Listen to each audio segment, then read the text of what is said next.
समान, समान आयु के हैं, भाई के समान, और छोटे हैं तो पुत्र के समान। वो मध्यम नारी है। जाओ लौट जाओ। अधम नारी जो दूसरों को भी पुरुष मान ले, केवल मन से पुरुष माने, यही दोष है।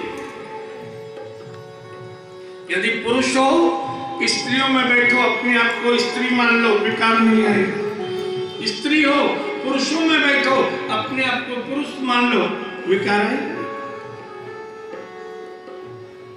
क्षण सुख लागी जन्म सतकोटि, क्षण सुख लागी जन्म सतकोटि, नाभि पाऊ जमपुर को भोगी, नाभि पाऊ जमपुर को भोगी।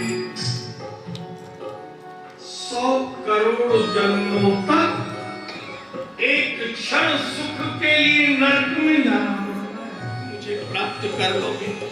ध्यान से, श्रवण से और स्मरण से, कीर्तन से मुझे पाया जा सकता है। ये गोपियां बोली, लाला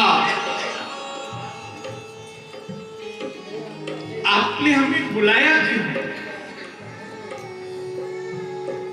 जाओ, अब मैं कह भी तो रहा हूं, मैंने बुलाया तो मैं वापस भी भेज रहा हूं, लौट दो। अनेक प्रकार से स्नान कराती, धैर्य सुंदर वस्त्र पहनाती, माला चंदन तिलक, धीरे धीरे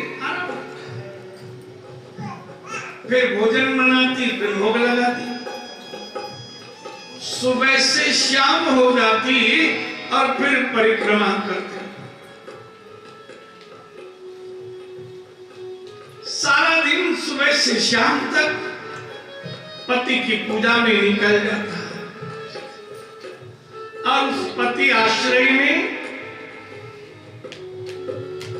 सारा दिन व्यतीत, परिक्रमा करती, फिर हाथ में माला लेकर अति आनंदित होती। एक बार उसके पति ने कहा,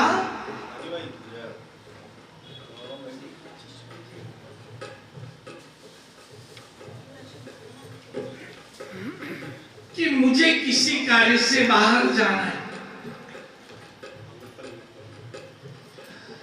पत्नी ने कहा, अगर आप बाहर जाओगे तो मेरा पतिव्रत टूट जाएगा। मैं आपको बिना भोजन कभी भोजन नहीं करती, प्रतिपल प्रतिक्षण मैं आपके बिना रहना नहीं चाहती। पति ने कहा, ऐसा करना, मैं तुम्हें अपना एक चित्र देता हूं, तुम जैसे मेरी पूजा करती हो वैसे ही भाव पूजा मेरे चित्र की किया करना, तुम्हारा पतिव्रत भंग नहीं होगा। अब ये सुबह उठे, घर स्वच्छ करे, पूरा घर बंद करे और सामने बैठ जाए चित्र के और भाव पूजा करे। अब मैं स्नान करा रही हूँ, अब वस्त्र पहना रही हूँ, अब मैं चंदन लगा रही हूँ, अब माला पहना रही हूँ, अब भोजन बना रही हूँ, भोजन करा रही हूँ और उस चित्र की पूजा करे। सारा दिन पूरा है, सारे दिन भर पति के चित्र की पूजा करती। एक दिन सुबह सुबह इसने घर को स्वच्छ किया, घर बंद किया और चित्र की पूजा शुरू की। और जैसे ही चित्र की पूजा करना आरंभ की, इतने में बाहर से साचो पति आ गए। द्वार खोलो। इसने विचार किया, चित्र की पूजा का एक वही फल और वही उनकी पूजा का। अब सारे दिन पति आवाज लगा तो रहे हो और वो चित्र की संध्या कहीं पूजा करती है। लाला बताओ उसने गलती की या ठीक किया? लाला बोलो उसने गलती करी। अरे जब तक पति नहीं हो तब तक चित्र की पूजा करनी, और जब पति मिल गया हो फिर चित्र की पूजा काहे क्यों करी? गोपियों ने ताली बजाई। लाला, ये संसार के पति जो हर जन्म में हमें मिलते हैं वो चित्र जैसे ही हैं। असली पति तो, अब जब हमें साचो पति मिल गए हो, कभी हमें पकड़ ले, कभी छोड़ दे, कभी मिले, कभी छोड़े, कभी हमसे पहले जाएं, कभी हम उनसे पहले जाएं। बोले यही थे, हम उनको छोड़कर आई हैं और साचे पति के पास आ गई। लाला ने सोची मैं तो फंस गया। एक गोपी बोली, लाला सुन, हमने बचपन में सुनी, एक को नयो ब्याह भयो छोरी को, वाले पतिव्रत धर्म लियो कि मेरे कारण मेरे पति के किसी भी सुख में मैं बाधा नहीं बनूंगी। मेरे कारण मेरे पति के कोई भी सुख में बाधा न पड़े। सर्दी का समय था, 6 महीने का बच्चा गोद में था। पति ने अलाव जलाया, शीघ्र जलाते हैं ना हरियाणा में भी या दिल्ली में भी, अब तो हीटर लगाते हैं।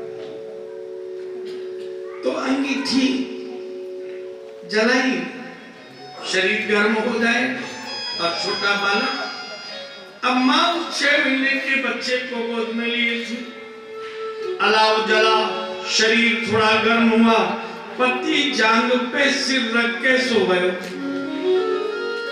अब पत्नी ने सोची छोरा तो छोटा है, तो हिलेगा डुलेगा, और छोरा हिलेगा तो मैं हिलूंगी, और मैं हिली तो जांग हिल गई और पति की नींद टूट गई, तो मेरा पतिव्रत भंग हो जाए। अपनी गोद से छोरा उतार दिया और ध्यान से देखने लगी कि पांव हिल नहीं जाए। अब वो छोरा 6 महीने का पेट केवल घिसट लेता था। उसने आगे जलते देखी, वो बच्चा आगे आगे की तरफ घिसट कर चल दिया। और जब माँ का ध्यान गया तब तक बच्चा इतनी दूर चला गया था कि माँ को उठकर या आगे से खींचकर पकड़ना पड़ता। माँ ने सोचा मैं इस बालक को पकड़ूंगी तो मैं हिलूंगी, और मैं हिली तो पति की नींद खुलेगी और मेरा पतिव्रत चला। उसने न तो बच्चे को पुकारा, पुकारूंगी तो भी नींद खुलेगी। वो बच्चा आगे बढ़कर अग्नि कुंड में, अग्निदेव विचार करने लगे, ये पति व्रत धारण करने वाली मां का पुत्र ऐसे कैसे जला। एकदम शीतल हो गए, रूप धारण किया और अपने हाथों से उस बालक को उठाकर मां की गोद में दे दिया। बताओ लाला, उस पतिव्रता ने गलती की या ठीक किया? लाला ने कहा, जो नारी पतिव्रत धारण करती है, एक अग्निदेव ही नहीं 33 करोड़ देवता उसके कुटुंब की रक्षा करते हैं। गोपियों ने ताली बजाई। लाला, इसीलिए तो हम सबको छोड़कर आ गई कि 33 करोड़ देवता उन्हें संभालेंगे और हम तुम्हें संभालेंगे। लाला ने सोची फंस गया। लाला ने राधा जी को हाथ पकड़े और गोपियों के बीच में से भागे। अब नीचे गोपियां दौड़ी। अब लाला ने सहारा दिया तो लाला थोड़ी तेज, इधर राधा जी भी लंबी थी तो बड़े बड़े पांव रखे। गोपियों ने देखना बंद कर लिया। जब नहीं दिखे तो पीछे चरण देख देख कर जाने लगी। इधर लाला से राधा जी बोली, अब मैं दौड़ नहीं पा रही, मुझे आदत नहीं है। लाला बोले तो एक काम करो, तुम मेरे कंधे पे बैठ जाओ। बोले कंधे पे मैं बैठूंगी तो मेरे चरण आपके हृदय में लगेंगे। अगर कोई कंधे पे बैठे तो उसके पांव मुझे पाप लगेगा, दोष होता है। लाला बोले कि दोष नहीं लगेगा, जब तुम कंधे से उतरो तो मेरे चरण पर अपना माथा रख देना, दोष पूरा हो जाए। अब कन्हैया ऐसे बैठ गए, हाथ किया, बोले यहां पांव रखो और कंधे पे चढ़ो। राधा जी ने हाथ देखे, पांव रखने में थोड़ी शर्म लज्जा आई। लाला बोले एक काम करो, आंख बंद करो, दोष नहीं लगेगा, चरण रख के और अंदाज से कंधे पर आ जाओ। अब राधा जी ने किए नेत्र बंद और कूदी की झट से पांव रखूंगी और कंधा पे आऊंगी और धचाक जमीन में गिरी। आंख खोली, देखा तो कन्हैया को पकड़। अब तो चारों ओर पुकारने लगी, कहां हो? जितना शरीर में बल था चली, नहीं चल सकी, गिर पड़ी, लेट लेट कर ढूंढने लगी, पुकारने लगी, पर कृष्ण नहीं आए। मूर्छित बेहोश हो गई। इधर गोपियां पीछे आ रही थी, वो चार चरण देखते हुए केवल 2 चरण दिखने लगे, क्योंकि राधा जी अकेली। एक गोपी कहती है राधा के चरण, दूसरी कहती नहीं ये छोटे हैं, राधा जी बड़ी हैं, ये चरण तो कन्हैया के। बोले किसी के तो हैं, हम इन्हीं चरणों के सहारे चले। 2 चरणों के सहारे गई, एक जगह चरण दिखना भी बंद, क्योंकि राधा जी लेट लेट कर जा रही थी।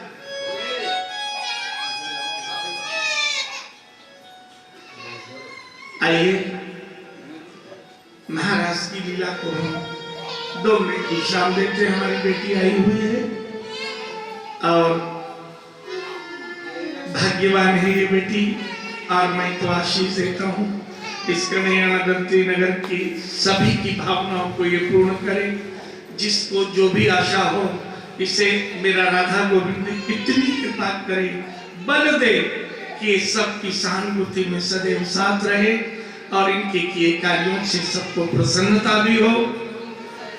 जैसे कि हमारे देश में कमल जिसके आगे पीछे दाएं बाएं हो, वहां सरस्वती ब्रह्मा सब विराजित होते हैं। तो इस बेटी की वाणी में सरस्वती विराजमान रहे, जिससे भी जो बोले सब इसके वशीभूत और सम्मोहित हों। ब्रह्मा की भांति ये सृजन कर सके, सबके हृदय की वेदना को दूर कर सके। और मैं आशीष भी देता हूं कि इस कार्य को करके इसे प्रशंसा भी मिले और प्रसन्नता भी हो। जैसे आज मोदी जी कार्य करते हैं और सभी प्रसन्नचित्त और प्रशंसा करते हैं, भारत ही नहीं अन्य देश भी कामना रखते हैं कि जैसा प्रधानमंत्री भारत को मिला हमें भी मिले। तो श्रीनगर कन्हैया नगर की एक कामना हो कि हर बार ये बेटी अभी पार्षद फिर एमएलए एमपी के चुनाव भी लड़े और प्रशंसा प्रसन्नचित्त इसके चारों जितनी कार्यकर्ता रहे वो भी आनंदित रहे। मेरी बेटी कुछ कहे 2 मिनट अपनी क्षेत्र के वासियों से, माइक दिया जाए और पुनः कथा का आरंभ करेंगे। बोलिए भागवत महापुराण की जय। बाबा जी की सबसे आगे नमन करती हूँ मैं बाबा जी को। और कहने के लिए कन्हैया नगर की मैं बहू हूँ, लेकिन आप सबके साथ कभी ऐसा महसूस नहीं हुआ मुझे कि एक बहू के रूप में मैंने यहाँ पर आती हूँ। बेटी जैसा प्यार मिलता है, इनके साथ रहकर ही मैंने सारे काम करने सीखे और अब उम्मीद करती हूँ आपका ये प्यार मुझे भरपूर मात्रा में मिलेगा। मैं भी आपको कभी कोई निराशा का मौका नहीं दूँगी। मेरी सब लोग मेरी सास माँ को जानते हैं, हाँ उनसे साथ रहकर मैंने बहुत कुछ सीखा। तो उम्मीद करती हूँ कि मैं भी आप ही का सर्टिफिकेट खरीद करूँगी। भारत माता की जय।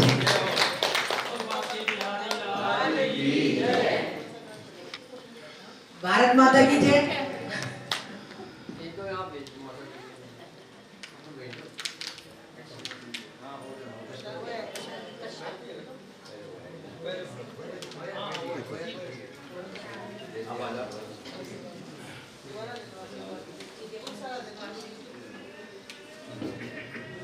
ब्राह्मण है, हमारा तो धर्म यही है, सबको आशीर्वाद देना।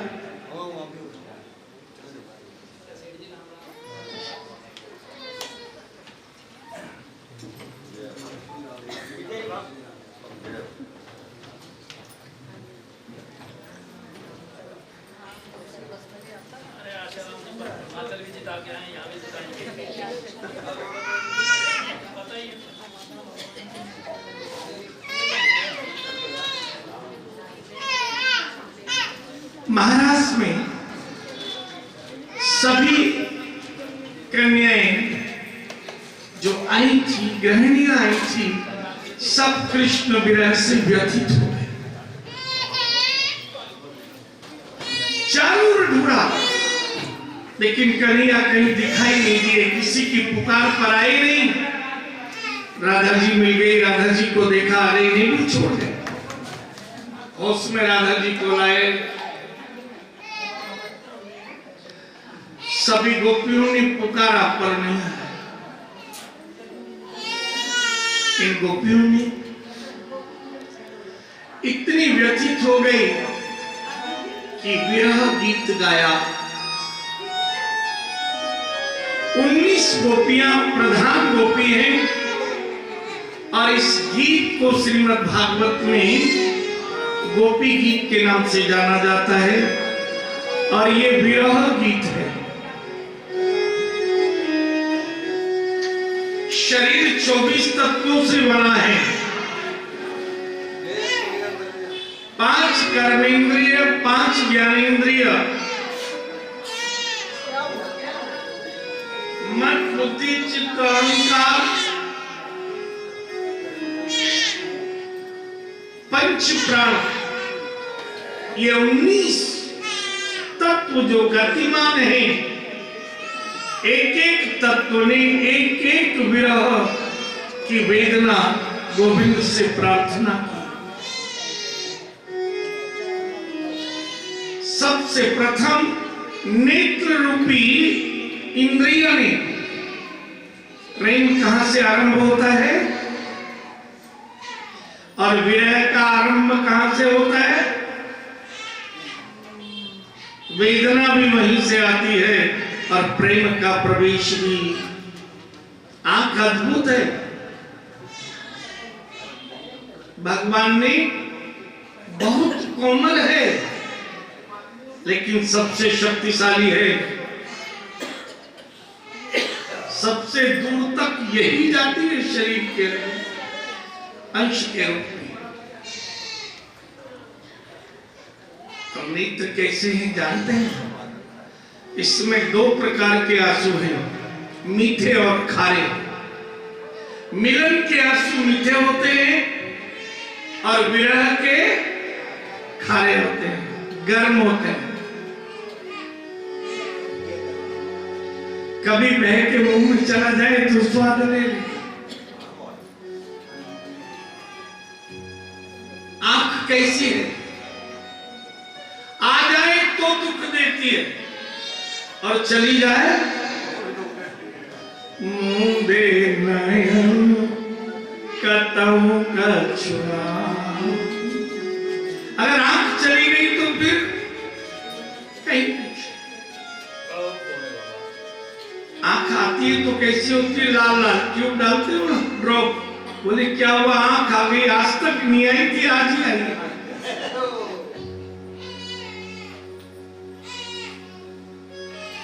चली जाए तो भी दुख, आ जाए, झुक जाए तो भी दुख दे और उठ जाए। आंख झुकती कब है? किसी से वादा कर लो और नहीं निभा पाओ और वो सामने आ जाए।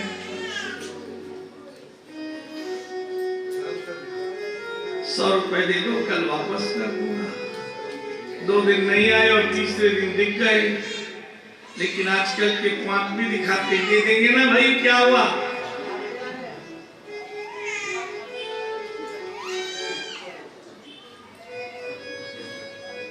और उठती कब है?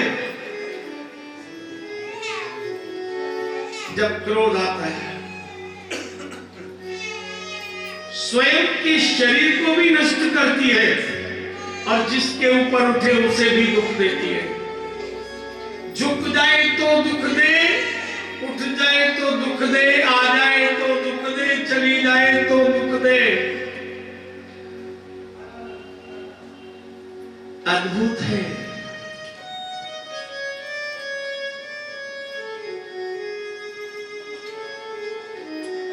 कोई मिल जाए तो दुख दे और कोई बिछुड़ जाए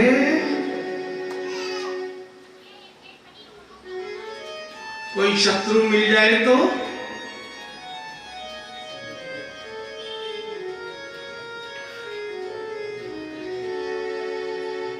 और कोई अपना बिछुड़ जाए तो छूट जाए तो दुख दे, मिल जाए तो दुख दे, आ जाए तो दुख दे, चली जाए तो दुख दे, झुक जाए तो दुख दे, उठ जाए तो दुख दे। अद्भुत है।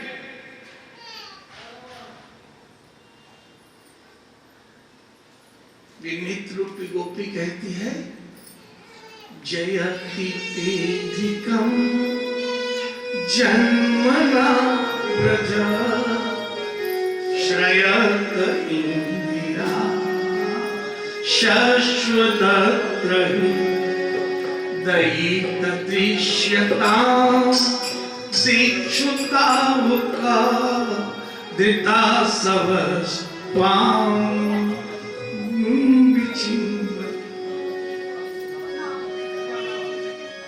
जयति तेधिकम। हम तो अपना जन्म सफल मान रही थी कि मनुष्य के देह में हमें जन्म मिला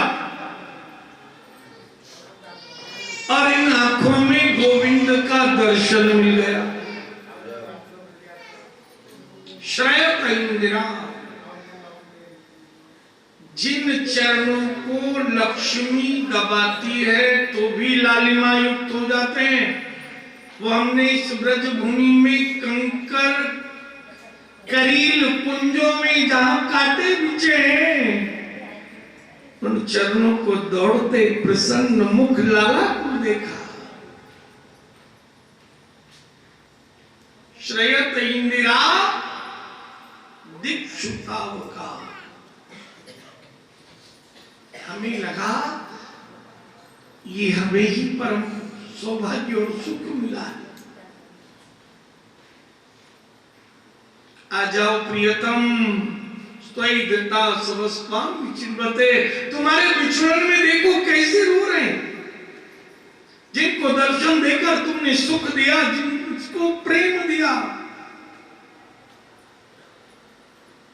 आज वही तुम्हारे विरह में रो रहे हैं। आ जाओ ना, ये तुम्हारे बिना रहना नहीं चाहते। आज की रात्रि का तो तुमने आमंत्रण दिया था, आओ प्रियतम।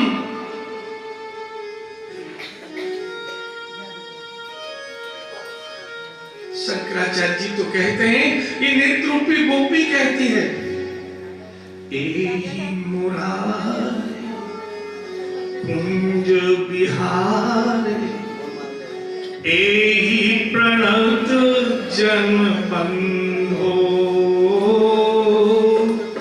एहि प्रणत जन बंधो त्वामि हयाचे दर्शन दान केशव करुणा सिंधो केशव करुणा। हे केशव, हे करुणा निधान, हम तो तुम्हारे दर्शनों के प्यासे हैं। आ जाओ ना एक बार, देखो तुम्हारे विरह में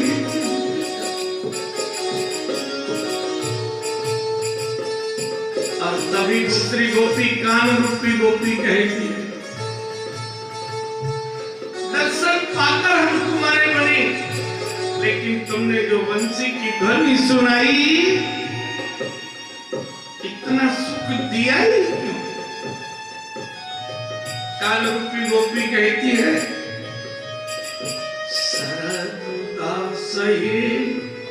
साधु जात सरसी जोता श्रीम सुरत नाथ ते सुल्क दासिका वरद नेह वरद नेह आपने अपनी वाणी से कहा था कि शरद महारात्रि में मैं तुम्हारे साथ नृत्य करूंगा। इन कानों ने जब से वो शब्द सुने, तब से आज की रात्रि का भरोसा था। कितनी सरलता से आपने कह दिया, साधु की भांति प्रेम पूर्वक आमंत्रण दिया, निमंत्रण दिया, हमें पुकारा। हमारे कानों में तुम्हारी वंशी की ध्वनि में अपने नाम की पुकार सुनी। हमने तो कभी तुम्हें देखा भी नहीं है। कान रूपी गोपी कहती है, सुरत नाथ ते असुर कलाशिका, बदले में कुछ इच्छा नहीं है, केवल तुम्हारी वंशी की वो ध्वनि सुना दो, एक बार आ जाओ प्रियतम। अपने प्रेमी को अपनी विरह में मारना उचित नहीं है। नेह किम बधा, और नहीं आ सकते तो एक कृपा कर दो, इन कानों में जो सुनने की शक्ति है उसे लेकर जाओ। आंख रूपी गोपी कहती है, इन आंखों में जो ज्योति है, जो दर्शन करती रही, उसे अपने साथ ले जाते। कान रूपी गोपी कहती है, वरद रिग्न तो नहीं बधा, हमारी तो वो दशा है, फल पर छुरी गिरे तो फल कटे, और छुरी पर फल गिरे तो भी फल कटे। आ जाओ प्रियतम। इन कानों ने सुना था कि आपने जन्मते ही अपनी जन्म देने वाली मां देवकी वसुदेव को छोड़ दिया था। हम ये जान गई थी कि आपने हमारे प्रेम में जन्म देने वाले माता पिता को छोड़ा।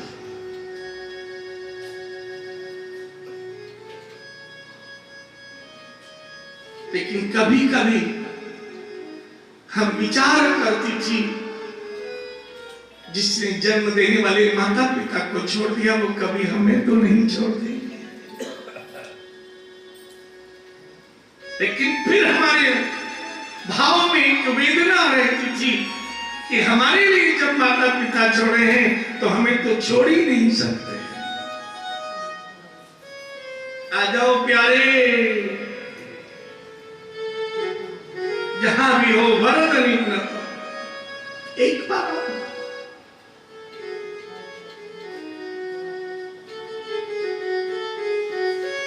तभी वाणी रूपी गोपी कहती है,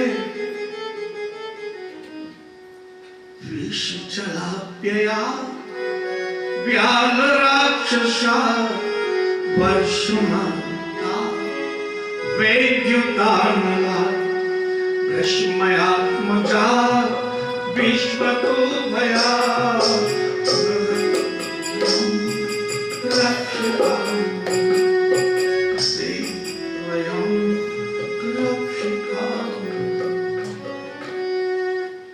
वाणी रूपी गोपी कहती है, उस काली देह से काली नाग क्यों हटाया? आज उस काली देह का विष पीकर प्राण दे देते हम। वाणी रूपी गोपी कहती है, वो विष भी आपने हटा दिया, हमारी रक्षा की। अजगर के मुख में चले गए थे, क्यों निकाला हमको? हमारी रक्षा क्यों की?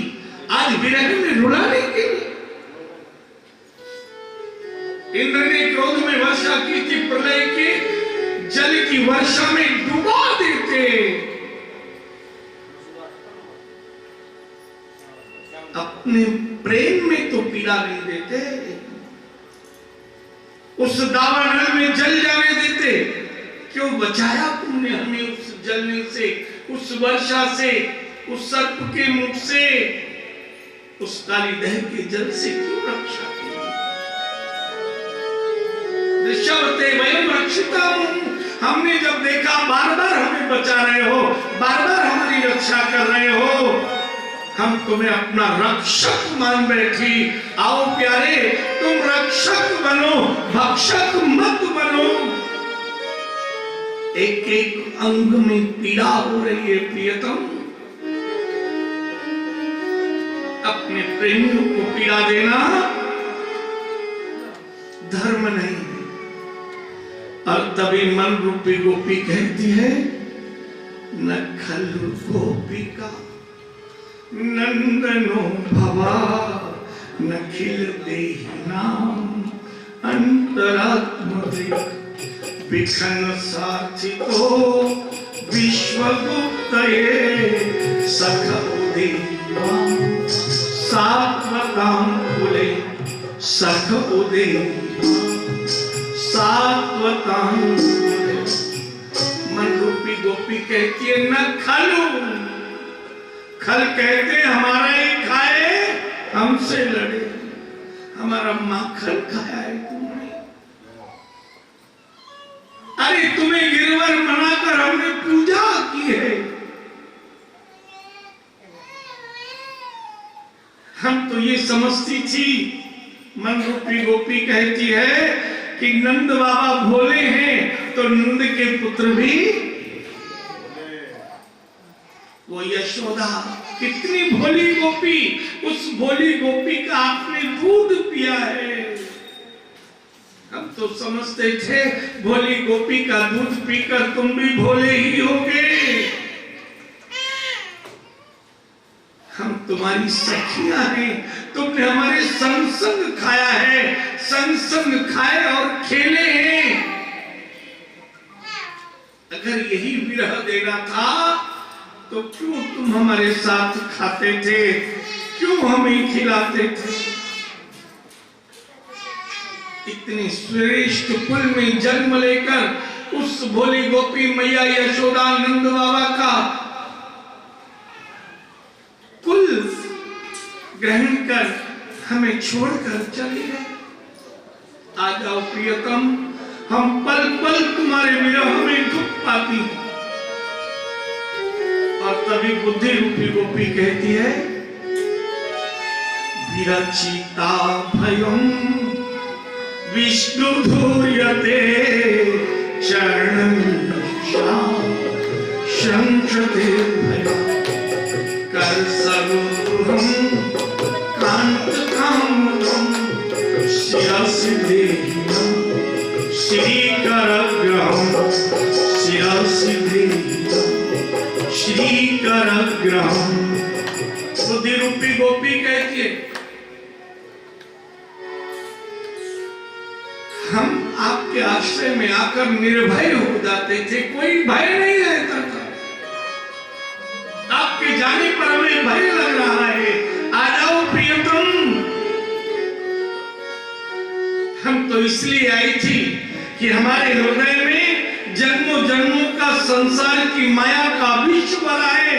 अगर एक बार गोविंद का चरण स्पर्श कर लेगा तो जन्मों का माया का प्रेम बाहर आ जाएगा और प्रियतम का सच्चा प्रेम प्राप्त होगा।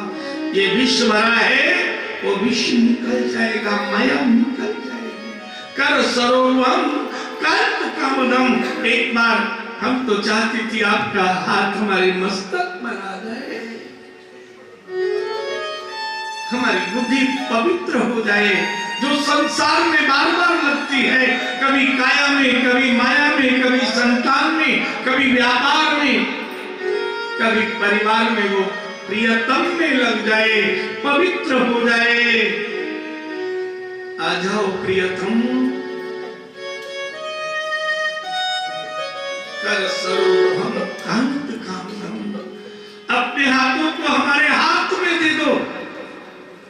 इन हाथों ने कभी शरीर को सजाया है, इन हाथों ने कभी परिवार को सुख दिया है, कभी धन माल को छुआ है।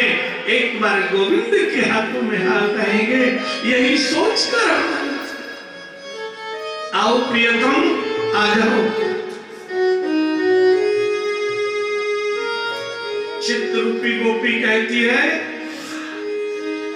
ब्रज जनार्दन वीरयोषिताम,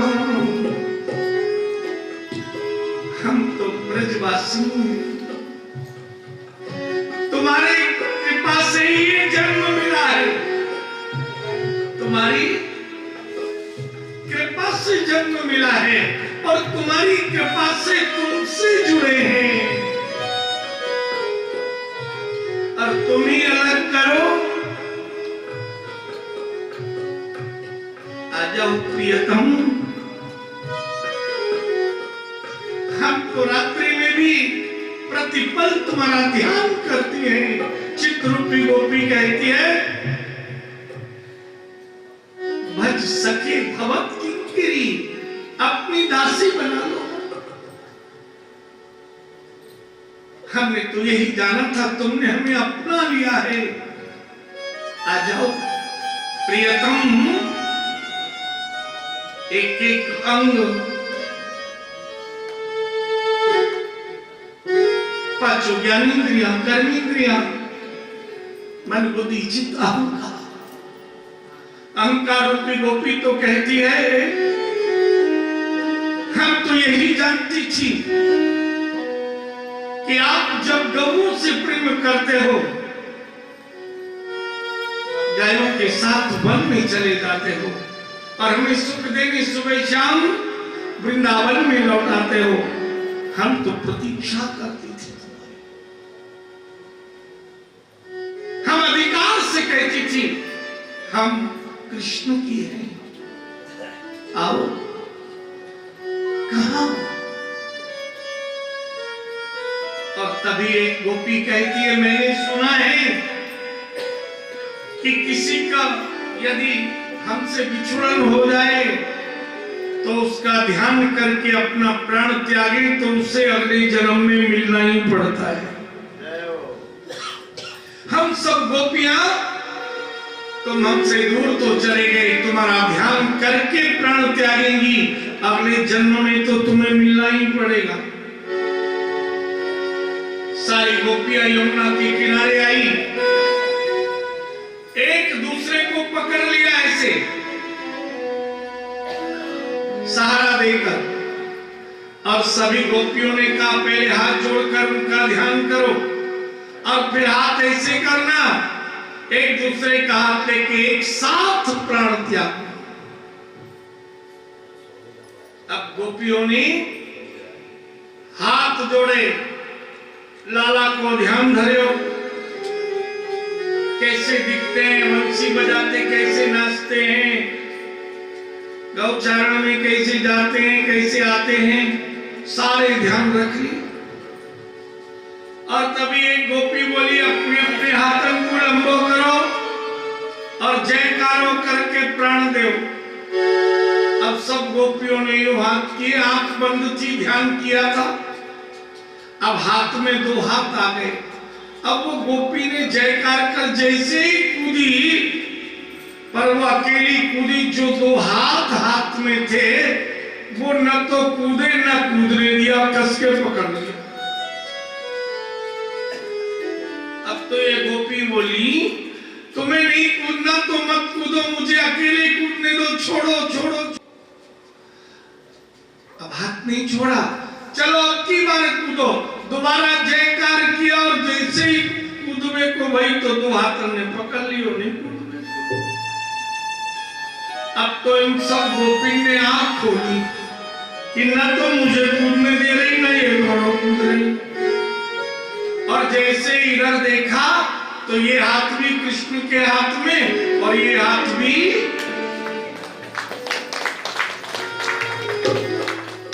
छोड़ो छोड़ो, न जीने देते हो और न मरने देते हो, हम मरेंगे अब।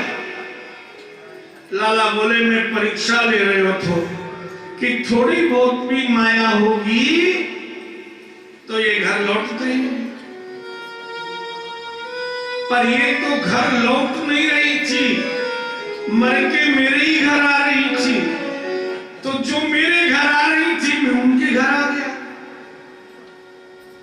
नृत्य करो, देखो चंद्रमा कितना आनंदित है, उधर कामदेव पुष्पवाण बरसा रहा था, उसका मित्र बसंत ऋतु, चारों ओर सुंदर वायु बह रही थी, पुष्प सुगंधित आनंद, जितनी गोपी उतने ही कृष्ण। एक गोपी का एक हाथ छोड़ा, दोनों हाथ एक कृष्ण ने गोपी के पकड़ लिए। महाराज की पहली लीला 4 महीने तक महाराज चलता रहा। चौथे महीने कामदेव के बाण गोपियों पर प्रभाव देने लगे। गोपियों को लगा हम कन्हैया से कहते हृदय पर हाथ रखो तो हृदय पर हाथ रखते हैं, हम कहते हैं कमर पर हाथ रखो तो कमर पर हाथ रखते हैं, हम कहते हैं हमारे हृदय पर हाथ रखो हृदय पर रखते हैं। कन्हैया की गति पैरों की हमारी गति के समान है। इन गोपांगनाओं पर कामदेव के बाण चल रहे थे। कृष्ण के नेत्रों में इन गोपियों का चित्र जो सामने होता है उसका चित्र, और गोपियों के नेत्रों में कन्हैया का चित्र। गोपियों की श्वास कन्हैया की श्वास में मिल गई और कन्हैया की श्वास गोपियों की श्वास। इधर कामदेव के बाण चले, श्वास तीव्र हुई, इन गोपियों ने अपना भार कृष्ण के हाथों में सौंप दिया। कन्हैया जान गए कि इन गोपियों पर कामदेव के बाणों का प्रभाव हो गया, श्वास तीव्र हो गई। तभी लाला ने क्या किया, जो 2 हाथ से गोपी के 2 हाथ पकड़े थे, एक हाथ से गोपी का हाथ पकड़ा और दूसरे हाथ से दूसरी गोपी का हाथ पकड़ लिया। बीच में एक कृष्ण, दोनों ओर 2 गोपी, बीच में एक गोपी, दोनों ओर 2 कृष्ण। नृत्य चलता रहा। राधा कृष्ण एक रूप से वंशी बजा रहे थे। अब ये वाली गोपी के साथ कृष्ण नाचते। कामदेव के बाण का प्रभाव होता तो ये गोपी अपना भार कृष्ण के हाथ पर छोड़ती, कन्हैया झटका देते, इधर मुंह कर लेते, इस गोपी के साथ दृष्टि हटी और प्रेम बटी। इधर वाली पर कामदेव का प्रभाव तो इधर मुंह, इधर वाली पर तो 1 महीने महाराज चला, कामदेव परास्त हो गया। इतना ही नहीं, सारे बाण नष्ट हो गए, सारा बल चला गया और कामदेव भस्म हो गए। कन्हैया ने सारे रूप को अलक्षित कर लिए फिर से, और एक राधा के साथ कृष्ण रह गए। तीसरी लीला, गोपियों की आंख बंद हो गई। 5 दिन रात में कामदेव के इतने बाण चले कि आंख खुली नहीं। जब वासना जागती है तो नेत्र बंद हो जाते। अब ये गोपियां जब कन्हैया आरक्षित हुए, धड़ाम धड़ाम गिरी तो आंख बंद नहीं उठी, इधर उधर कन्हैया देखने लगी। अब गोपी ने दूसरी गोपी का हाथ पकड़ लिया। अब कामदेव के बाण का प्रभाव देखो, गोपी ने दूसरी गोपी का हाथ पकड़ा है, लेकिन उस गोपी को लग रहा है कि ये कृष्ण का हाथ है। इधर भी एक गोपी का हाथ पकड़े, वो भी लग रहा है कृष्ण का हाथ। गोपी गोपी को ही पकड़े हैं, लेकिन भाव कामदेव के बाण का। और सारी गोपियां नृत्य करती रही। 1 महीने तक नृत्य चलता रहा। कामदेव भस्म होने पर वासना समाप्त हुई और जैसे ही आंखें खुली देखा तो एक राधा के साथ कृष्ण, बाकी गोपियां ही गोपियां। ये महाराज की 3 लीलाएं हैं और ये सब 3 लीला हमारे सबके साथ होती है। पहली लीला में एक कृष्ण और एक गोपी 4 महीने तक हाथ हाथ में। जब हम मां के गर्भ में होते हैं, 5वें महीने प्राण गर्भ में आते हैं, 9वें महीने तक हमारे हाथों में 4 महीने गोविंद के हाथ होते हैं। कोई मां भोजन नहीं कराती, न उठते हैं, न जागते हैं, न सोते हैं, केवल हम और कृष्ण। न भूख है, न प्यास है, न नींद है। पहला रास हम सबका हो चुका। गर्भ में 4 महीने गोविंद के हाथों में हाथ। जैसे ही जन्म हुआ, दूसरी महाराज लीला, एक गोपी 2 कृष्ण, एक कृष्ण 2 गोपी। हम गोपियां हैं, एक कृष्ण अंदर है, एक कृष्ण और एक कृष्ण बाहर है। प्रकृति और परिवार के रूप में भगवान ने हमें छोड़ा नहीं है। कभी मां बनकर 9 महीने तक पेट में रख लेते हैं, कभी पिता बनकर लाड़ लगाते हैं, कभी भाई बनकर, कभी बहन बनकर, कभी प्रेमी बनकर, कभी पति बनकर, कभी पत्नी बनकर, कभी पुत्र बनकर, कभी बहू बनकर, कभी पोते बनकर। जो तुम्हें क्षणभर सुख देना चाहता है, जो तुम्हारे सुख को देखना चाहता है, वो तुम्हारा भगवान है। जो तुम्हें सुख की कामना करता है, वो भगवान है। दोनों ओर भगवान। प्रकृति, जिससे आप भूमि, वायु, अग्नि, जल, आकाश कहते हो, ये भगवान ही तो है। भा माने भूमि, गा माने गगन, व माने वायु, अ माने अग्नि, न माने नील। एक प्रकृति भगवान। कभी भोजन बनकर, कभी जल बनकर, कभी श्वास बनकर, दोनों ओर भगवान। और जिस दिन ये भगवान अंदर से निकल जाएगा, राधा के साथ कृष्ण नृत्य कर रहे होंगे और हम पुनः जैसा हमारा कर्म और कर्तव्य होगा, धर्म का कर्म होगा, तो गोविंद के चरणों का आश्रय। यदि भोगों में लिप्त रहेंगे तो फिर संसार की प्राप्ति। यह महाराज की अद्भुत कथा जो सुनते हैं और सुनाते हैं। श्रीमद् भागवत के 10वें स्कंद में 29 से 33वें अध्याय तक यदि किसी को हार्ट अटैक हुआ हो और वो चाहता हो कि मुझे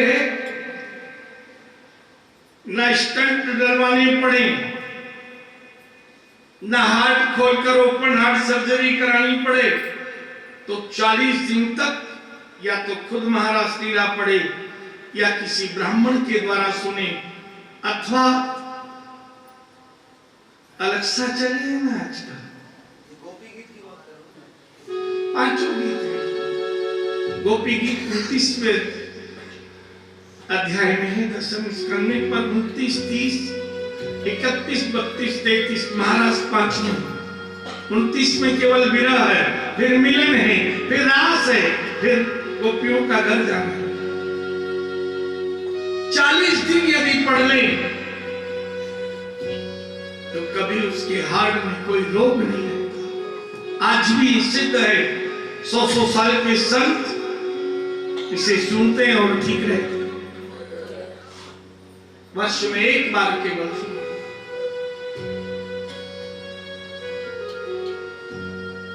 गोविंद ने महाराज लीला की, सभी आनंदित हुए, समय व्यतीत होने लगा, कंस ने दैत्य भेजता, सब मारे जाते। कन्हैया 11 वर्ष 1 महीने 19 दिन के हो गए। कंस को भय लग रहा था कि अब तक मेरे शत्रु जीवित हैं, बड़े हो रहे हैं, शक्तिशाली हो रहे हैं, मुझे मार देंगे। मैं जितनों को भेजता हूं सब मारे जाते हैं। जब अपना ज्ञान समाप्त हो जाता है तो हम ज्ञान लेने कहां जाते हैं? गुरु के पास। आज कंस अपने गुरुदेव के पास में गए और गुरु जी से कहा, गर्गाचार्य जी से, कि मुझे योग माया ने कहा था मेरा शत्रु जन्म ले चुका है और मैंने इतनी बार दैत्यों को भेजा, एक बार भी कोई दैत्य मथुरा नहीं ला सका। गुरुदेव, मैं चाहता हूं मेरे शत्रु एक बार मथुरा आए और मैं उन्हें समाप्त कर दूं।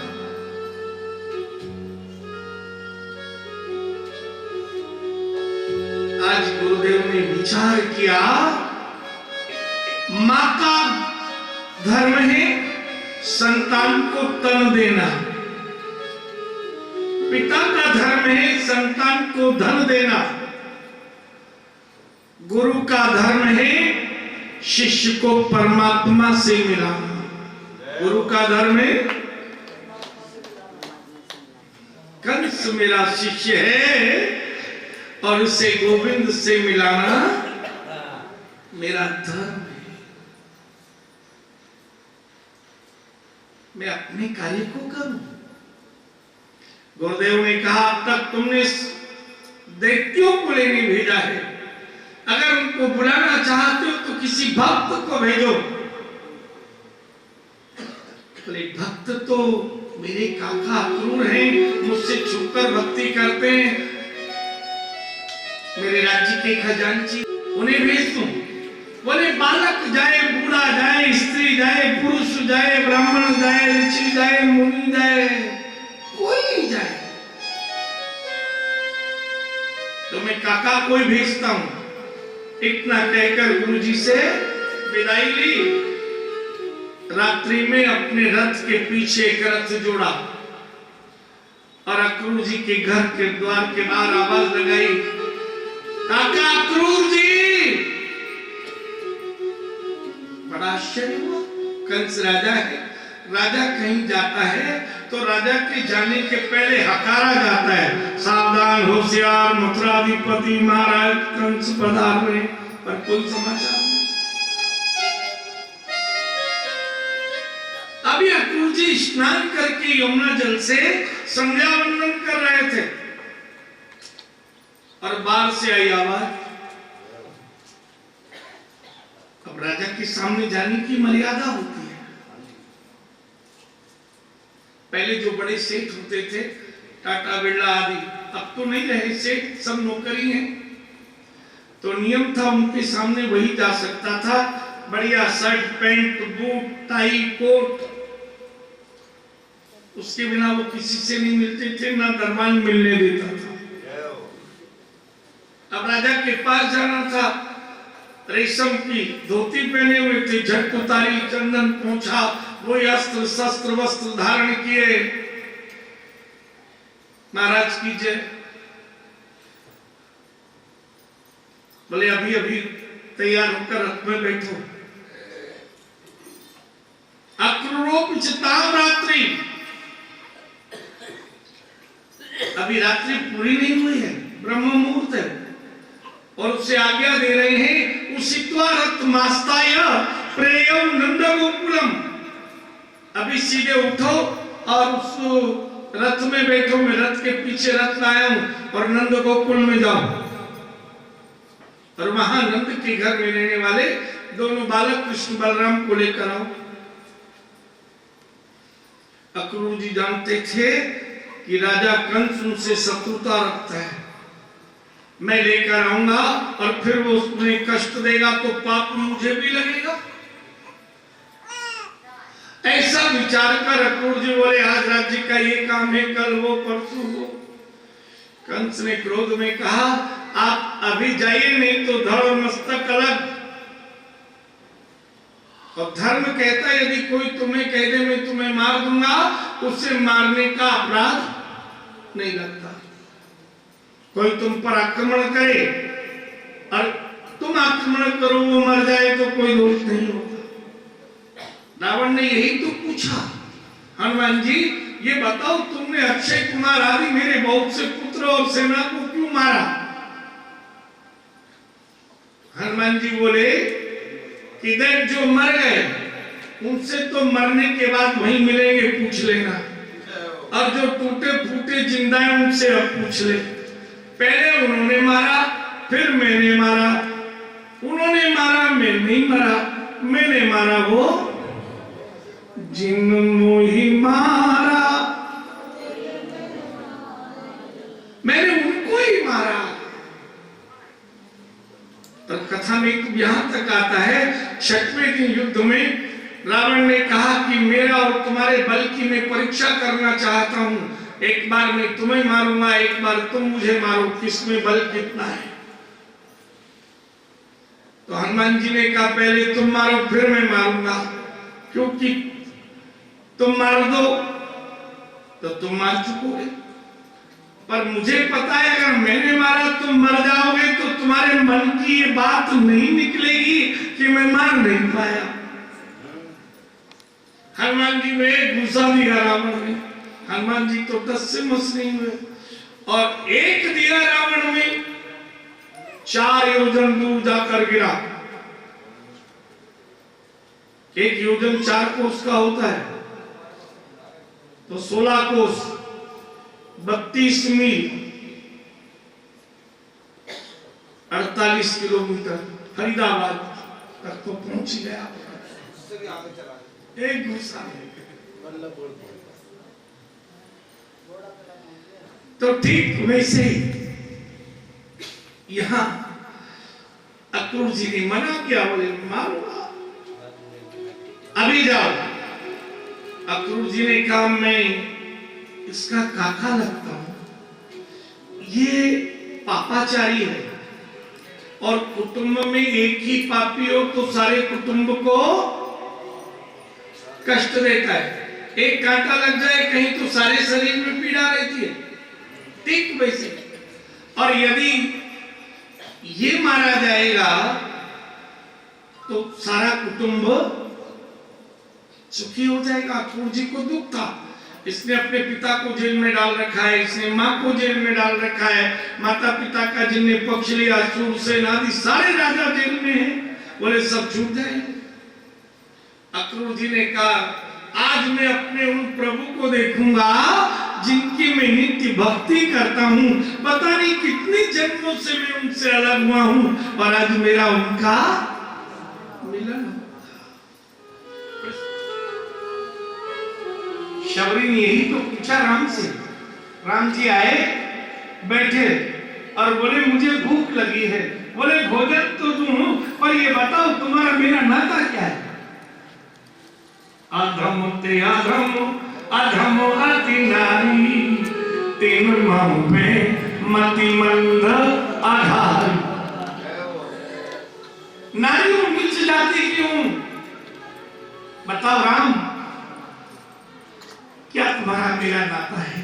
भोजन तो पुत्र मां से मांगता है। और वहां श्री राम कहते मानो एक भगवती का एक नाता, तुम मेरी भक्त हो, तुम मेरी प्रतीक्षा कर रही थी, नित्य मेरे लिए भोजन तैयार कर रही थी, तुम मेरी मां।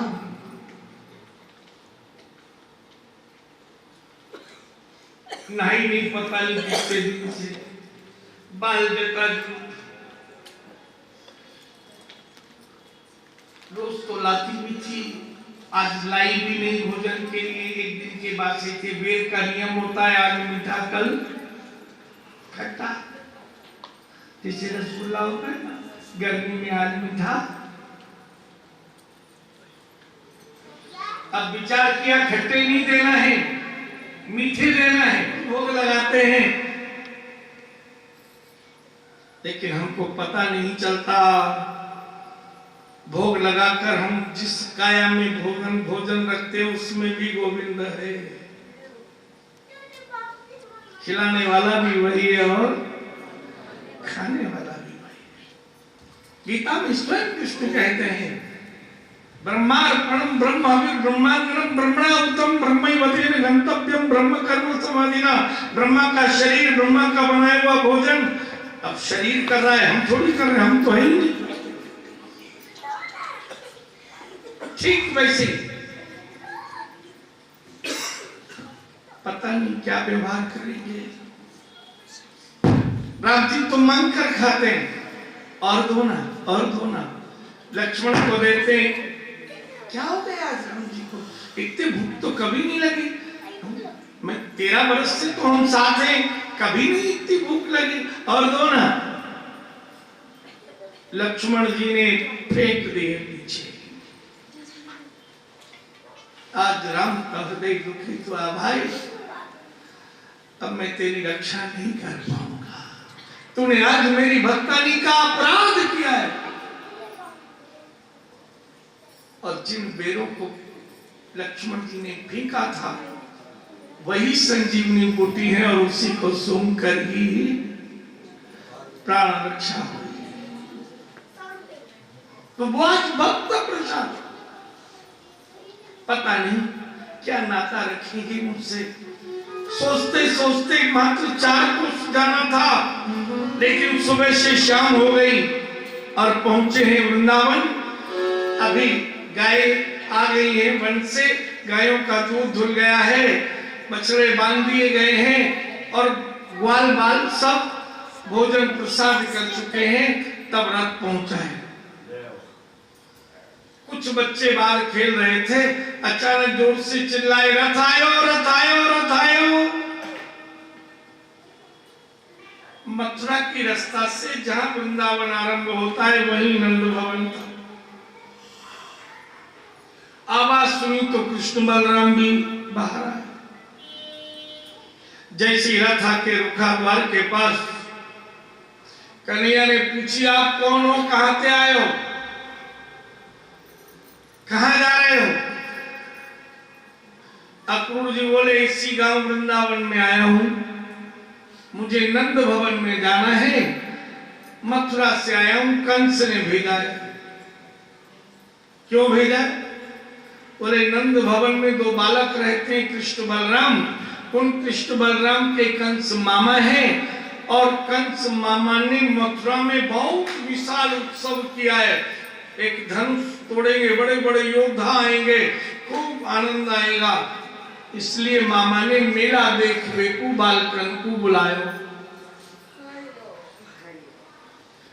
लाला बोले अगर उनकी मैया नहीं जान देगी तो?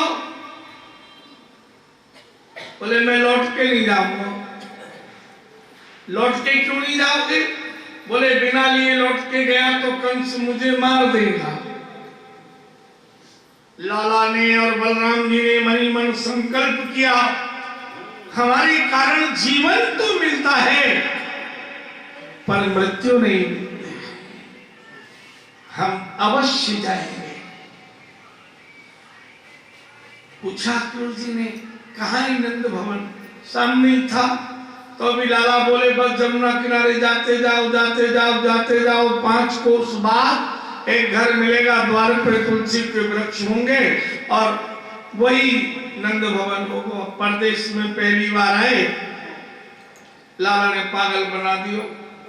पूरे 5 कोस की वृंदावन की परिक्रमा की, वहीं आए, बोले ये मथुरा की रास्ता में यही तो रथ लिए खड़ो यही घर। ओ छोरा ने मुझको पागल बना दियो। द्वार पर आवाज लगाई, नंद जी। लाला ने द्वार खोलो। ए लाला तेने मुझको पागल बना दियो, पूरे गांव की परिक्रमा करा दीनी। लाला बोलो काका अक्रूर जी अब मैं आपके साथ मथुरा चलो जाऊंगा, अब तक मैं यह वृंदावन की रक्षा कर रहे हो, जितने दैत्य आते मार दे तो मैं चलो जाऊंगा, यह गांव की रक्षा मेरे बाद भी रहे, इसलिए मैंने आपकी परिक्रमा कराई है। जिस घर की, जिस मोहल्ले की, जिस गांव की संत परिक्रमा कर लेते हैं या भक्त परिक्रमा कर लेते हैं, ऋषि मुनि ब्राह्मण जिस घर में प्रत्येक द्वार में भवन में हो आते हैं, वहां कभी रोग व्याधि भूत प्रेत बाधा नहीं होती।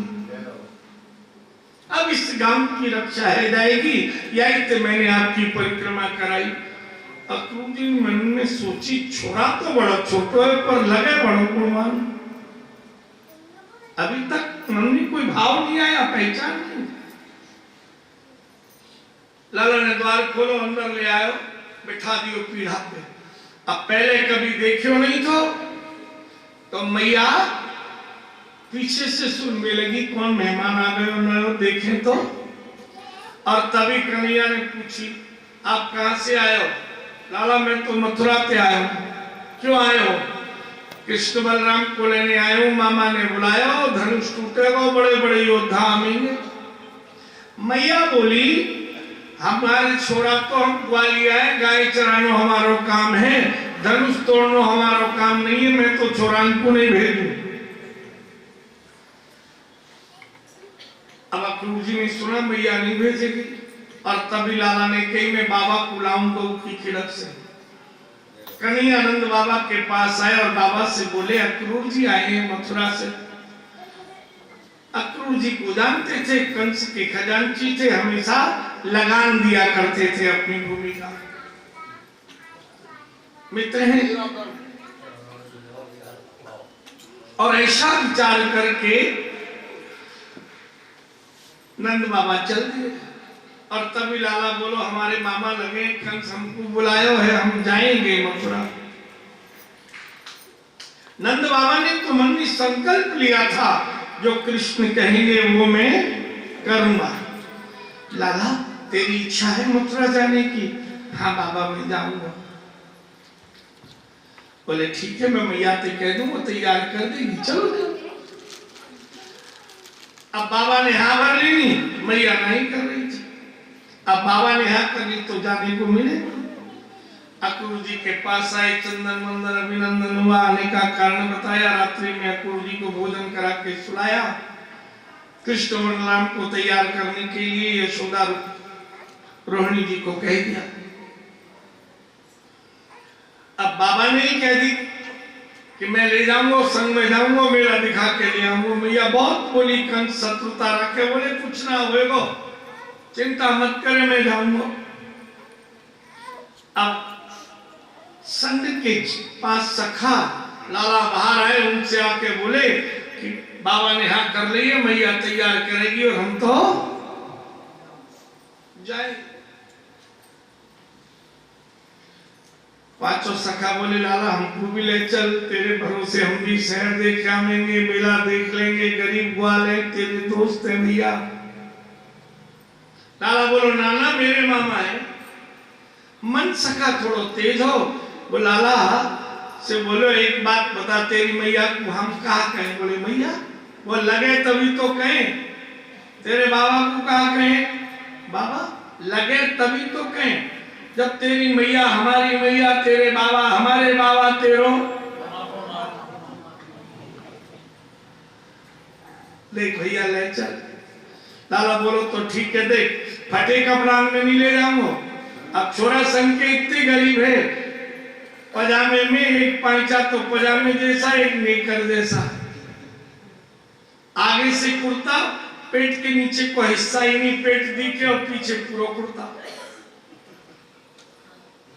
ऐसे फटे कपड़ा पहने, एक बानी एक बाह को कुर्ता। देख मैं ऐसे ना ले जाऊंगा।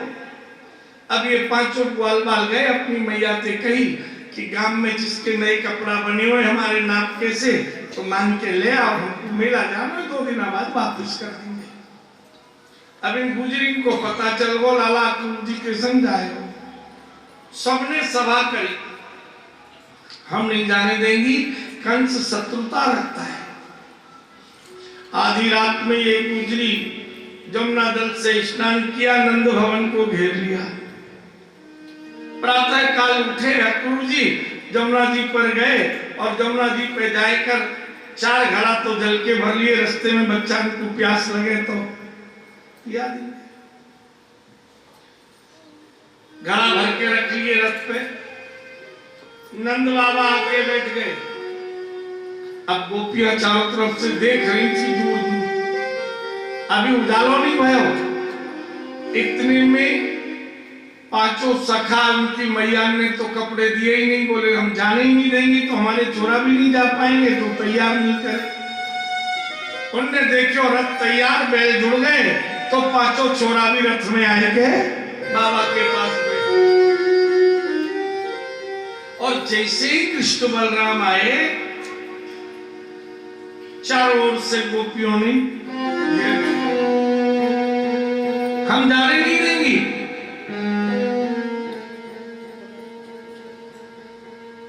कन्हैया ने देखा ये तो हजारों कंस आपसे शत्रुता रखता है, हम जानती हैं। लाला समझ गए ये गोपियां जाने नहीं देंगी। और जब बहुत सारी गोपियों की आवाज सुनी तो रोहिणी और यशोदा मैया भी आ गई, बोले हम भी नहीं जाने देंगे। अब बाबा अकेले क्या करते, वो हजारों एक तरफ और अकेले बाबा।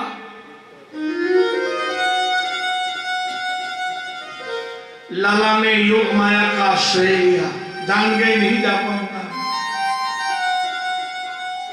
और योग माया सबके ऊपर, सबके चित्त का हरण हुआ।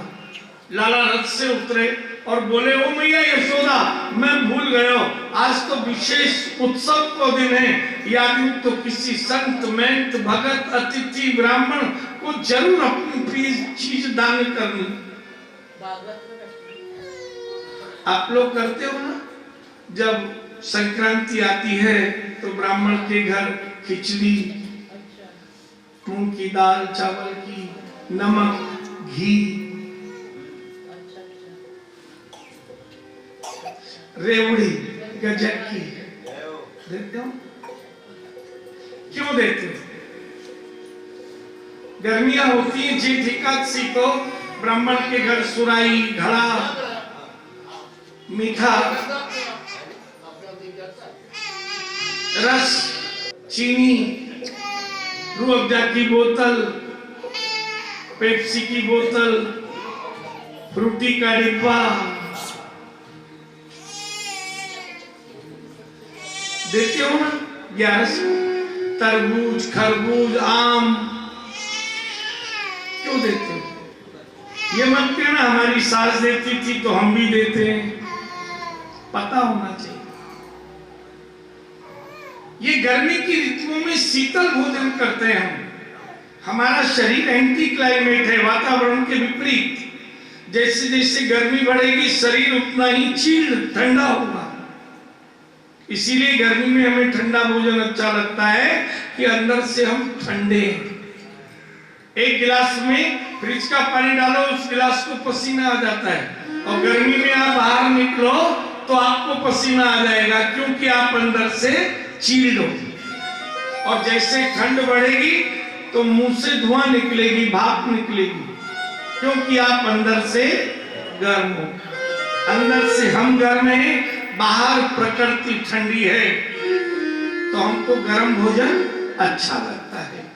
तो हम इसलिए जेठ मास में फल, मीठा जल देते हैं, ताकि जो हम भोजन करें वो भोजन हमारे शरीर को शक्ति दे, हमें रोग नहीं आए।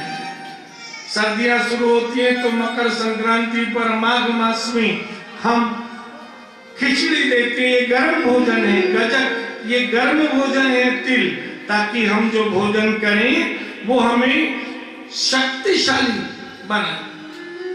इसलिए दान करते हैं, प्रिय वस्तु दान करते हैं। और जो लोग ये दान करते हो, पहला नियम जान लो, जो लोग अमरूद, खरबूजा, संतरा, तरबूज दान करते हो ना, तो उस एकादशी के पहले उससे खाया मत करो। जो दान करना है पहले उससे दान करो, उसके बाद खाओ। बाजार में आता रहे, पूरा परिवार खाए, पर कोई एक जना घर का ऐसा हो जो उन फलों को नहीं खाए जो ब्राह्मण को एकादशी को देगा। ना उस समय तक ठंडा शरबत पिए, एकादशी को दे, फिर द्वादशी से पिए। घर में कोई रोगी नहीं रहेगा, औषधि आएगी ही नहीं। हमारे घर औषधि आने का पहला कारण हमारी बहुएं, हमारी बेटियां, हमारी बहनें रजस्वला धर्म से होती हैं। 3 दिन वो रसोई में चली जाती हैं और भोजन भी बना लेती हैं। 3 दिन में जितना भोजन हमारा परिवार करता है, 1 महीने में उतनी दवाई भी हमको खाना पड़ती है। तोल के देख लो, क्योंकि शरीर का अमृत भोजन विश्व होता है उस समय। पहले के पति तो घर में भोजन बनाते थे, पर आजकल के बाजार से ऑर्डर देके मंगा देते हैं। पर 3 दिन पवित्रता रहे घर में, तभी हमारे घर में शत्रु बाधा, रोग, पितृ बाधा, कुछ कष्ट नहीं आएगा। पवित्र भोजन होना चाहिए। आहार शुद्धो, सत्व शुद्धो, सत्व शुद्धो मतादय। भोजन शुद्ध होगा तो हमारा मन शुद्ध होगा, मन शुद्ध होगा तो हमारा कर्म शुद्ध होगा, और शुद्ध कर्म ही धर्म होगा। बुद्धि तभी पवित्र रहेगी जब आप पवित्र भोजन करते। तो कथामृत में वर्णन करते हैं, मां से कह रहे हैं, कन्हैया आज बड़ा पवित्र दिन है, अपनी प्रिय वस्तु दान करनी। अब योग माया तो पहले ही सबको पकड़े थे। लाला ने कही सब अपने प्रिय को ध्यान धरो, और अक्रूर जी से कहा जो 4 घड़ा जल है ना, सबके हाथ में थोड़ो थोड़ो दे दो, संकल्प हो। अब सबन के हाथ में जल दे दियो, नंद बाबा के हाथ में, यशोदा मैया, रोहिणी जी, केवल अक्रूर जी रह गए। उनको आज्ञा दी थी ना सबको दो। अक्रूर जी और कृष्ण बलराम को छोड़कर सबके हाथ में। 5 सखाओं ने भी हाथ में जल ले लिया है। आज बड़ो पुण्य हुए। अब सबसे कहा अपने प्रिय को ध्यान धर के या जल को अक्रूर जी को दे दो। अक्रूर जी ने वो जल लियो, कछु हाथ में सूख गया, लोटा लोटा भर के रह गए हो। अक्रूर जी 4 लोटा को जल पी गए। लाला ने योग माया हटाई।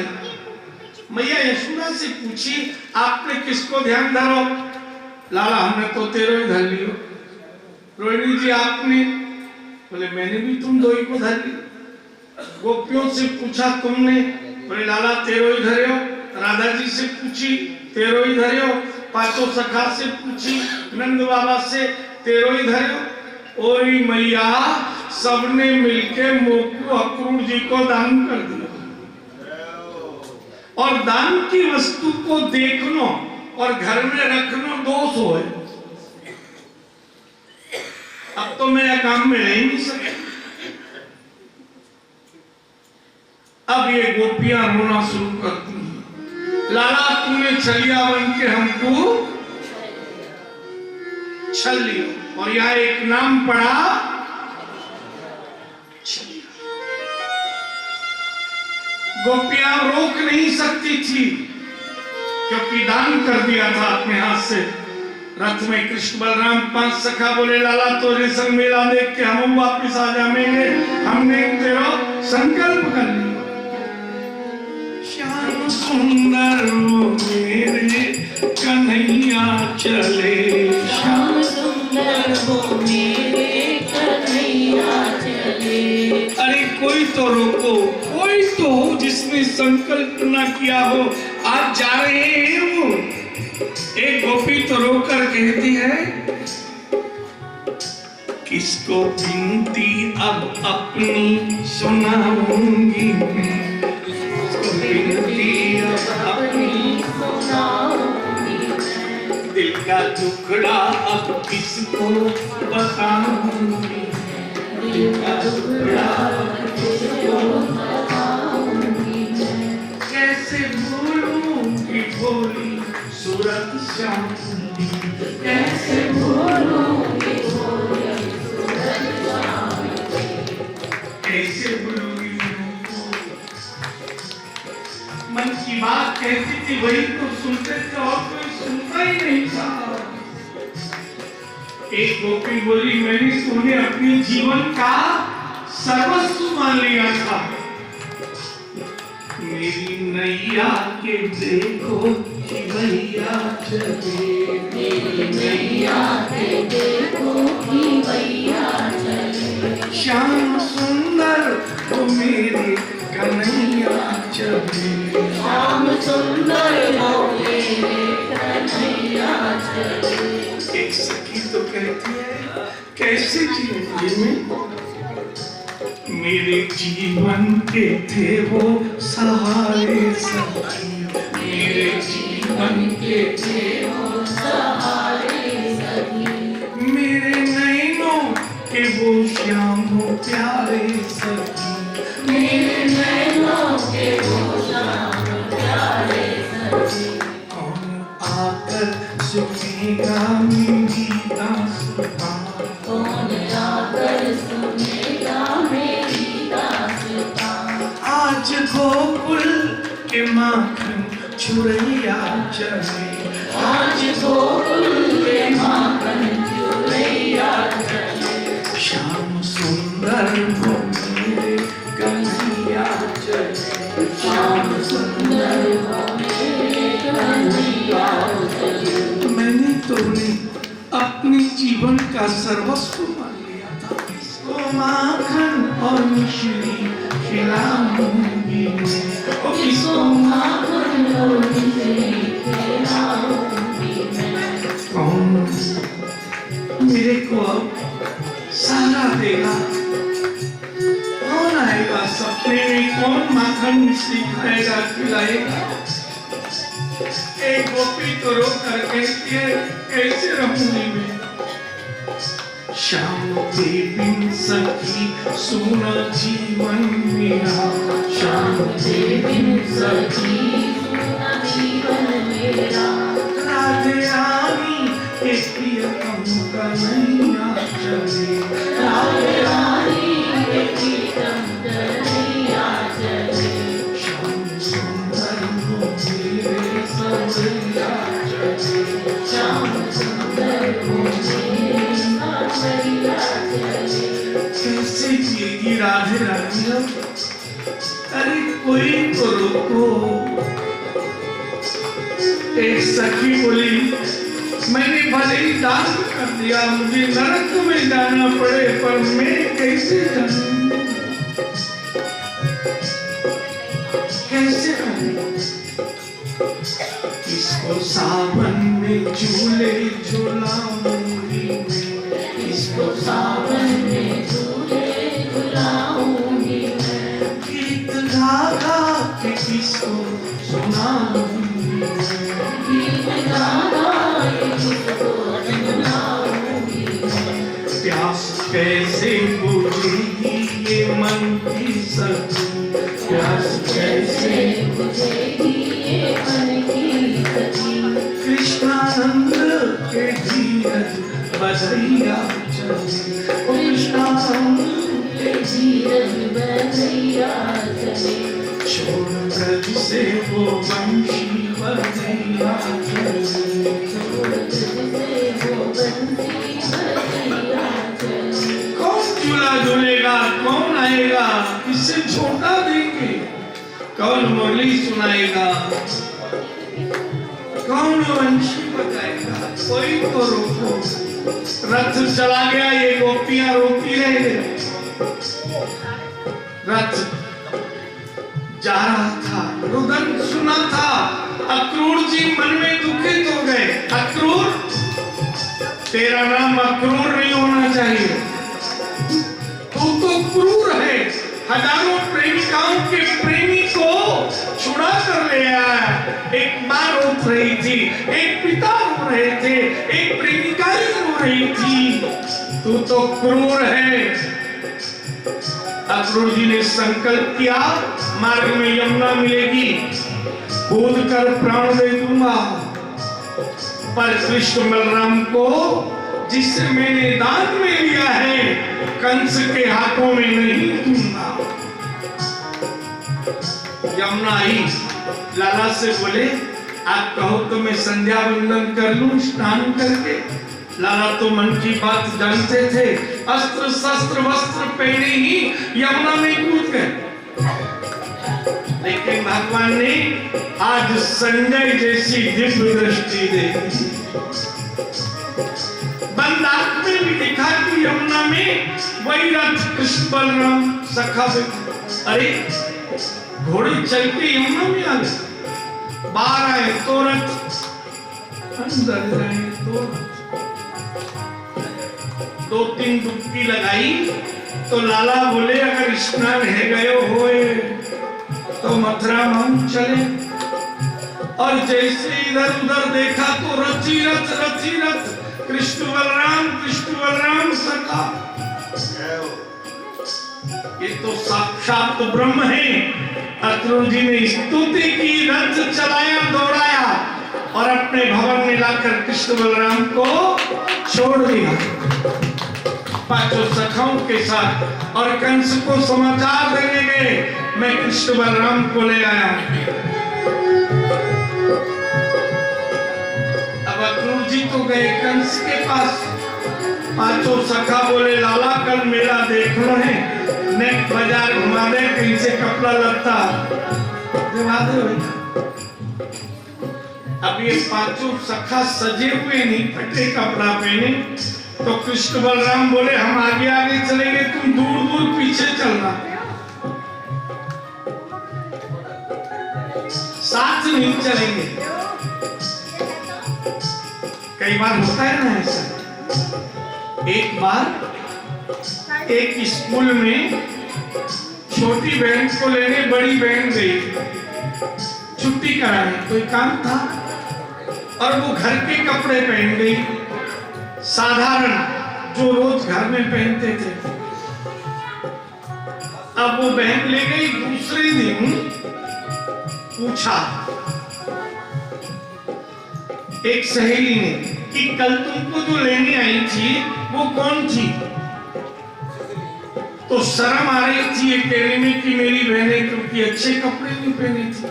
बोले हमारे घर की नौकरानी थी, काम करती है, वही घर में लेने आ गई थी। 15 दिन हुए वो सहेली के घर आ गई।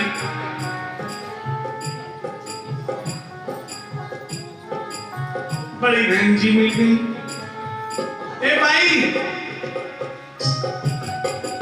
हमको चाय बनाना। बोले भाई कौन? बोले आप यहाँ काम करने वाली भाई तो हो ही। तुमको किसने बताया? बोले मेरी सहेली ने। तो लज्जा आती है अपने घर वालों को भी देने की। तो लाला बोले भैया तुम मित्र वाले ही हो, फटे कपड़ा पहने हो, दूर दूर चलो। अब पीछे 5 छोरा, एक गोल मटोल मोटो, एक लंबो, एक पत्तो, एक टेढ़ो मेढ़ो, और सब फटे पेट दिख रहो, काई को पाँव दिख रहो। मथुरा के छोरा पीछे चल दिए, बहुत सारे हुल्लड़ करते हुए।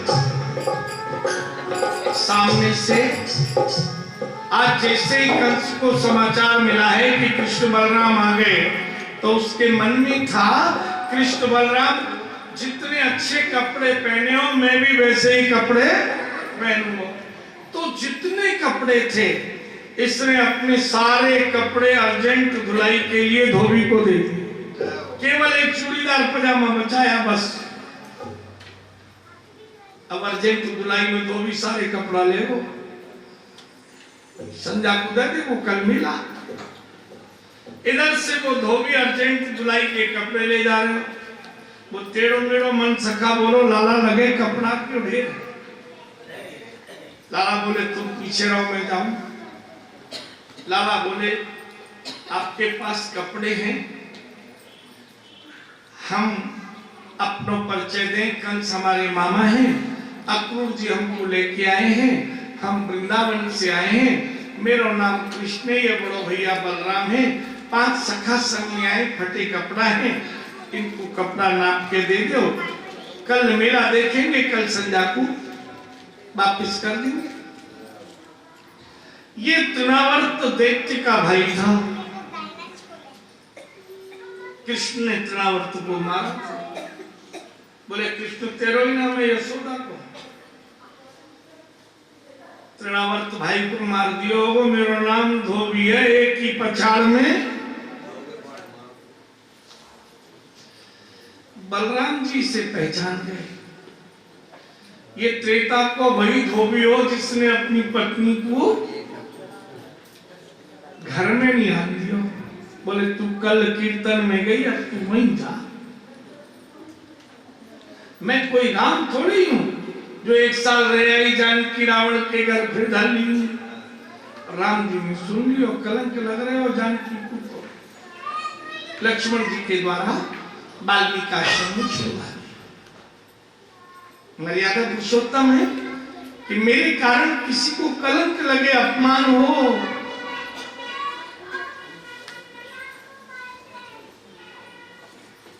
बलराम जी पहचान गए वही धोबी है। इसी के कारण जानकी जी को मुझे छोड़ने जाना पड़ा था। ये तो फिर वैसे ही बोल रहा है एक पछाड़ में ही एक घूंसा दियो सारे दांत टूट गए। लाठी छोड़ के कमर पे हाथ धर सीधो दौड़ तो गयो। जो संग के धोबी थे कपड़ा वहीं पटक दिया और चले गए। अब जो मथुरा के छोरा वहीं के रहने वाले अब घर के घर को तो जबर हुए। ये 5 लाला बोले ले लो। अब कंस को शरीर हो साधारण मनुष्य से 6 गुना लंबो बड़े बड़े आके कपड़ा।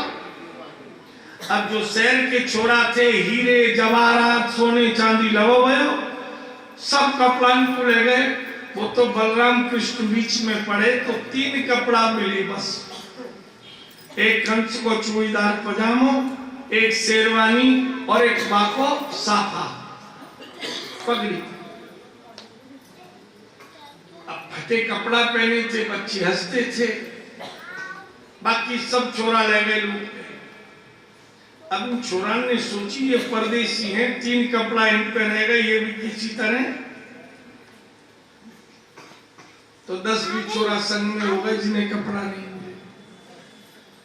अब फटे कपड़ा है तो एक सखा ने कंस के पजामे के पांचे से अपने आप को ढक लियो।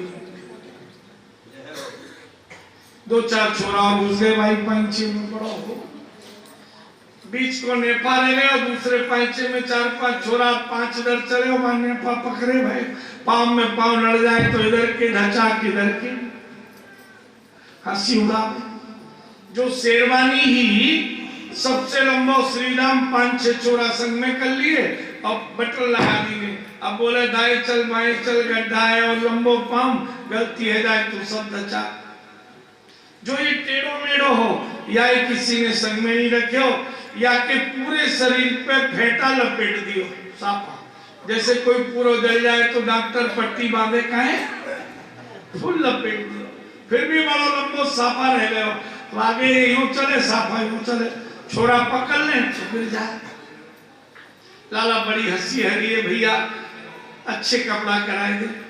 और आगे चले तो दर्जी टेलर मास्टर 10-15 बैठे भये सड़क के किनारे सिलाई कर रहे। ये कंस के ही टेलर है।